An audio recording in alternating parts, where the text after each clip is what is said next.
What's in this cave down here? NFS tells people not to go too far in there. It's pretty dangerous.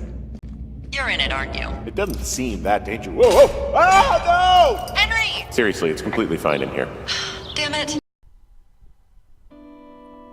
With a recently saturated market of walking simulators, it would have been easy to gloss over Campo Santo's Firewatch back in 2016. Is the outdoor adventure mystery a worthy hike to take, or does it get lost in the woods?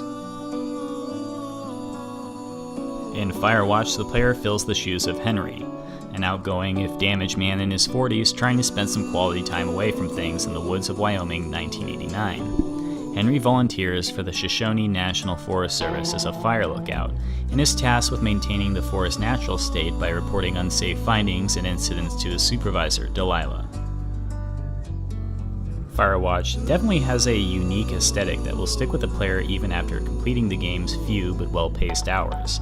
There's an absolute peacefulness that comes with navigating the Shoshone National Forest that really helps separate Firewatch from other games like it.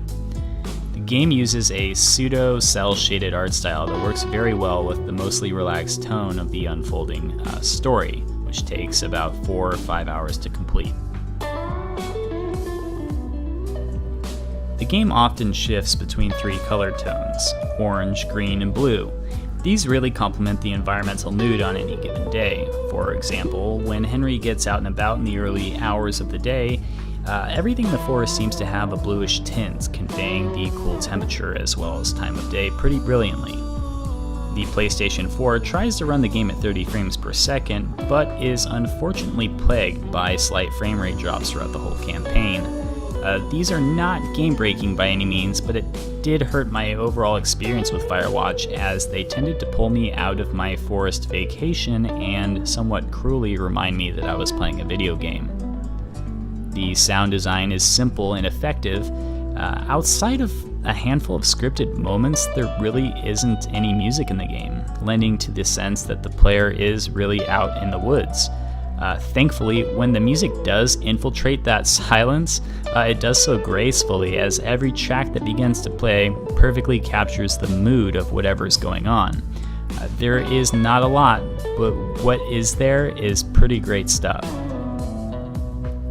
Most of Firewatch's gameplay centers around reporting Henry's findings to his supervisor, Delilah, and then taking the necessary actions to remedy each situation. While these events are scripted, the developers did a great job of making them feel as natural as possible through the use of different dialogue responses. This is hands down where Firewatch shines its brightest. The voice actors Richard Sommer and Cissy Jones absolutely bring this game to a higher level, making their interactions as Henry and Delilah feel as real as one you would have with someone you're just meeting. The actors have an amazing rapport, and their responses play off each other so perfectly throughout the whole game.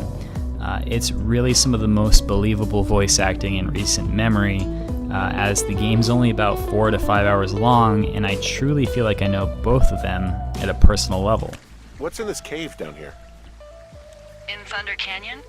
Thunder Canyon? Hey, I didn't name it. But in the cave, I don't know, rocks? NFS tells people not to go too far in there. It's pretty dangerous. So I say, fuck it. You're a grown man, you can go where you want. great. Used to go caving with someone back in Colorado. She loved it. Might be great to explore it sometime this summer. Well, that could be fun. Obviously, be very careful. Hello, Two Forks Tower. The one standout shortcoming of Firewatch for me was the mystery and the adventure. Without getting too spoiler heavy, the game's conclusions don't really match their brilliant setup. The last hour of the narrative felt unfinished and almost lazy, which is really unfortunate considering how much I grew to appreciate the friendship of Henry and Delilah. In the end, I do not think that Firewatch is a game for everyone, and its unfulfilling conclusion will surely disappoint anyone looking for some sort of grand payoff to the game's events. With that being said, if you have an REI membership and a PlayStation 4, odds are you're going to love the time spent in the Shoshone National Forest, as the game really does a great job of making you feel like you're alone in the wilderness. So if you're like me and enjoy the outdoors, I would say definitely give Firewatch a try, as its mood and voice acting put it a tier higher than most walking sims out there. I need you to feel safe out here. Well, I sure don't now. You will.